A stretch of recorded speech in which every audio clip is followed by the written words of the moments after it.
તો જોઈ રહ્યા છીએ ઓવરઓલ જે બજારે આપણને એક શરત બતાવી છે.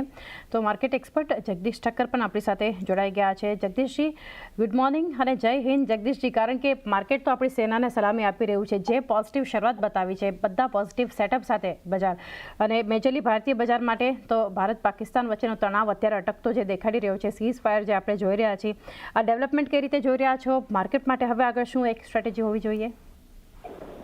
ગુડ મોર્નિંગ, જય હિન્દ. બિલકુલ તમે સાચી વાત કરી. અત્યારે first to salute our own arm forces. જે રીતે 3 દિવસમાં એ લોકોને ઘોટડીએ પાડી દીધા, એ જોતા એવું લાગે છે કે કદાચ જો યુદ્ધ વધારે ચાલ્યું તો પાકિસ્તાનનું નામ કદાચ નકશા પરથી નામો નિશાન ઉઠી ગયું હોત.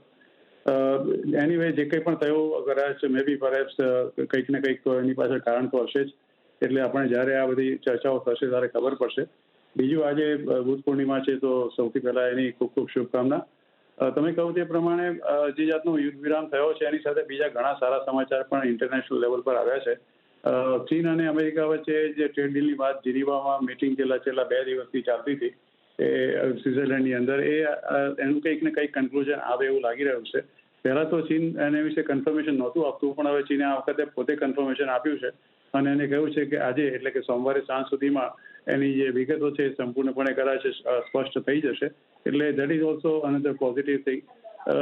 ત્રીજું એક કારણ છે કે રશિયા અને યુક્રેન વચ્ચે યુદ્ધ વિરામની જે વાતો અત્યારે ચાલી રહી છે એ વાતો 12મી મે થશે એવું લાગે છે. રશિયા પણ તૈયાર થઈ ગયું છે અનકન્ડિશનલી વાત કરવા માટે.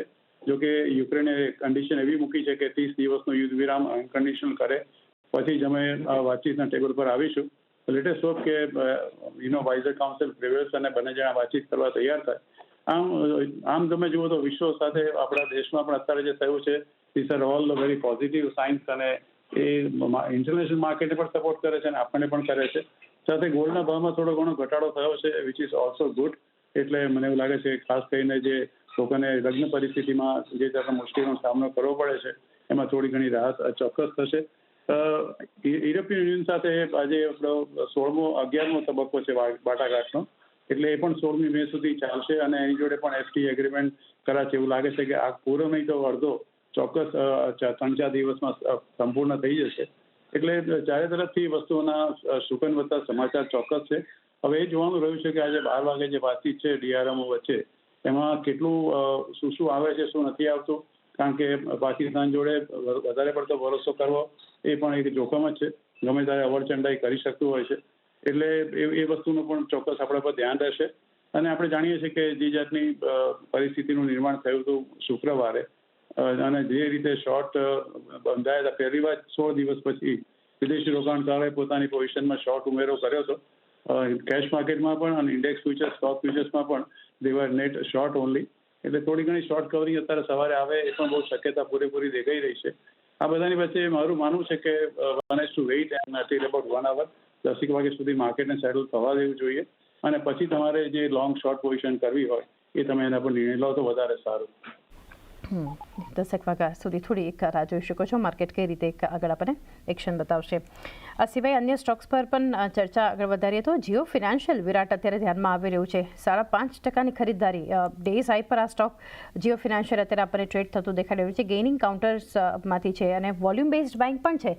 આપ કઈ રીતે સલાહ આપશો વિરાટ? ફેશન્સમાં પણ આપણે જોઈ રહ્યા છીએ કે 260ની આસપાસના જે લેવલ્સ છે, જે હર્ડલની જેમ કામ કરતા જોવા મળી રહ્યા હતા, અત્યારના આપણને 261ની આસપાસના લેવલ પર કારોબાર કરતો જોવા મળી રહ્યો છે. તો સારા લેવલ પાસે આપણને કારોબાર થતો જોવા મળી રહ્યો છે. ઉપરમાં 280 સુધીના લેવલ્સ આપણને નિયર ફ્યુચરમાં આવતો જોવા મળે છે. પ્રીવિયસલી હર્ડલની જેમ કામ કરતા પણ જોવા મળ્યા હતા અને 200 દિવસની એક્સપોનેન્શિયલ મૂવિંગ એવરેજ પણ ક્યાંક ને ક્યાંક આ જ લેવલ પાસે પ્લેસ છે. નીચેમાં 250 રૂપિયાની આસપાસના લેવલ છે, જે સ્ટ્રોંગ સપોર્ટની જેમ કામ કરતા જોવા મળી શકે છે. તો અહીંયા પણ અગર તમારે શોર્ટ ટર્મ બીટ લેવી હોય તો 280ના ટાર્ગેટથી 250ના સ્ટોપ લોસથી તમે કારોબાર કરીને ચાલી શકો છો. એક વ્યૂ જીઓ ફિનાન્શિયલ પર એક બનતી જોઈ રહ્યા છીએ. આટલી મજબૂતીમાં ફાર્મા સેક્ટર આજે ખુશ નથી. જગદીશજી, વ્યૂ લઈએ ત્યાં થોડી તબિયત આજે બગડી છે, કારણ કે જે રીતે આપણે જોયું કે હવે યુએસમાં દવાના ભાવ ઘટાડવા માટે થઈને એક હલચલ આપણે થતી જોઈ રહ્યા છીએ. ડોનાલ્ડ ટ્રમ્પે સોશિયલ મીડિયા પોસ્ટમાં જણાવ્યું છે કે ભાવ ઘટાડવા માટેનો જે આદેશ છે એના પર તેઓ આજે એક સિગ્નેચર કરતા આપણને દેખાશે. તો સીધી અસર સ્વાભાવિક છે કે એશિયાના ફાર્મા સ્ટોક્સમાં આપણને આવતી દેખાડી છે. અત્યારે સેક્ટર જો આટલી ખરીદદારીમાં પણ નિફ્ટી ફાર્મા ઇન્ડેક્સ 0.2% નીચે છે. તો આ એક અપડેટ કંપનીઓ માટે કઈ રીતે તમે જોઈ રહ્યા છો?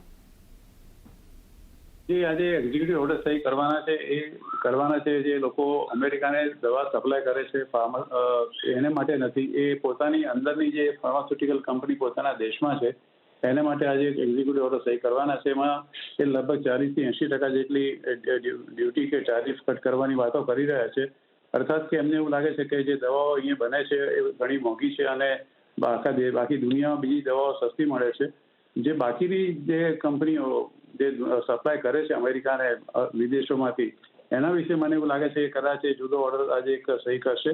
એટલે જો ત્યાંની કંપનીઓ પર આ જાતની ડ્યુટીનો કટ કરે 20 થી 40% થી 80% જેટલો, તો ત્યાંની દવાઓ સસ્તી થાય તો અહીંથી જે લોકો સપ્લાય કરે છે એ લોકોને માટે થોડી ઘણી તકલીફ ચોક્કસ થાય. બીજું પણ ધ્યાન રાખવાની જરૂર છે કે આ જે બધી બ્રાન્ડેડ જે ડ્રગ્સ છે એને માટે આ એક જાતનો એક્ઝિક્યુટિવ ઓર્ડર સહી થવાની શક્યતા છે એવું એક સંકેત મળ્યો છે. અહીંયાથી આપણે ત્યાં જેટલી પણ કંપનીઓ દવા સપ્લાય કરે છે અમેરિકાની અંદર, most of this pharmaceutical company જે સપ્લાયિંગ જેનરિક ડ્રગ્સ, એ કોઈ બ્રાન્ડેડ ડ્રગ્સ નથી કરતી. ત્યાં સપ્લાય કર્યા પછી 2 કે 3 એની વચ્ચેની ચેઇન છે કે before it reaches to the ultimate patient, એમાં એ લોકો પછી પોતાનું બ્રાન્ડિંગ અને પોતાનું લેબલિંગ કરતા હોય છે અને પછી પોતાની રીતે ત્યાં એનું વેચાણ કરતા હોય છે. એટલે જનરિક ડ્રગ્સ વિશે હું નથી માનતો કે કંઈ બહુ વિશેષ મુશ્કેલી પડે.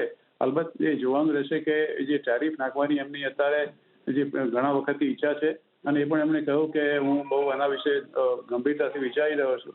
એટલે શું વિચારે છે તો આપણને ખબર નથી પડતી, પણ મને એવું લાગે છે કે અત્યારે જે ઘટાડો આવ્યો છે એ આટલો ઘટાડો તીવ્ર આવવો ન જોઈએ મારી દ્રષ્ટિએ, કારણ કે ધીસ અપિયર્સ મને જે સમાચારમાં સમજ પડી એ પ્રમાણે કે અમેરિકામાં જે દવાઓ કંપની બનાવે છે એના પર ડ્યુટી કટની વાતો છે અત્યારે, અને જે ટારિફ નાખવાની વાતો કદાચ જુદો ઓર્ડર સહી કરશે.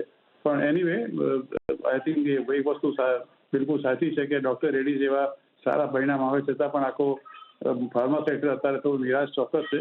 વી have to wait till today evening કે એક્ઝિક્યુટિવ ઓર્ડર્સમાં ખરેખર એમને શું સહી કરી છે અને કઈ કંપનીઓને લાગુ પડે છે. એમના પોતાની દેશની કંપનીઓ માટે આ છે, કારણ કે આ જે ડ્યુટી કટનો વાત કરી છે, ડ્યુટી નાખવાની વાત નથી કરી. એટલે મને એવું લાગે છે કે પોતાના દેશની કંપનીઓ માટે કદાચ આ ડ્યુટી કટનો પ્રસ્તાવ કદાચ લઈને આવતા હશે. તો એક વ્યૂ જે ઓવરઓલ સેક્ટર માટે નિફ્ટી ફાર્મા પર આપણને બનતું જોઈ રહ્યા છે, જો કે ડેઝ લોથી અત્યારે ઓલમોસ્ટ એના લેવલની આસપાસ બતાવી રહ્યું છે. જોઈએ આગળ સેશન કઈ રીતે વધશે. વિરાટ, ઇન્ટરગ્લોબ એવિએશન માટે વ્યૂ લઈએ. એફએન્ડોમાં સૌથી વધારે મજબૂત છે આ સ્ટોક, 7.5% આસપાસની મજબૂતી બતાવી રહ્યું છે. લોંગ સાઇડ પર બિલ્ટઅપ પણ થઈ રહ્યા છે ઇન્ડિગોમાં. આપ કઈ રીતે સલાહ આપશો? તો ઇન્ડિગો પણ ક્યાંક ને ક્યાંક હાઈ લાઇન પર આપણને કન્સોલિડેટ થતો હોય એવું જોવા મળી રહ્યું છે. 5600 ની આસપાસના લેવલ છે જે સ્ટ્રોંગ હર્ડલની જેમ કામ કરતા જોવા મળી રહ્યા છે અને નીચેની સાઈડ પર 5200 પાસેથી આપણને સારો સપોર્ટ બનતો જોવા મળી રહ્યો છે. તો જ્યાં સુધી આ રેન્જની અંદર આપણને કારોબાર કરે છે ત્યાં સુધી આપણે રેન્જમાં મૂવમેન્ટ એક્સપેક્ટ કરી શકીએ. જો અહીંયાથી 5600 ના લેવલને સરપાસ કરે છે કે એની ઉપર આપણને કારોબાર કરતો જોવા મળે છે, તો અહીંયાથી આપણે એક્સપેક્ટ કરાય કે એક નવી તેજીની અહીંયાથી શરૂ થતી જોવા મળી શકે છે, લીડ કરી શકે છે ઉપરમાં 6000 થી લઈને 6300 સુધીના લેવલ્સ માટેની. પરંતુ ટિલ ધ ટાઈમ તમારે વેઇટ એન્ડ વોચ કરીને ચાલવાની સલાહ રહેશે. બાય કરવાની રિકમેન્ડેશન રહેશે 5600 ના ઉપર. તો 5600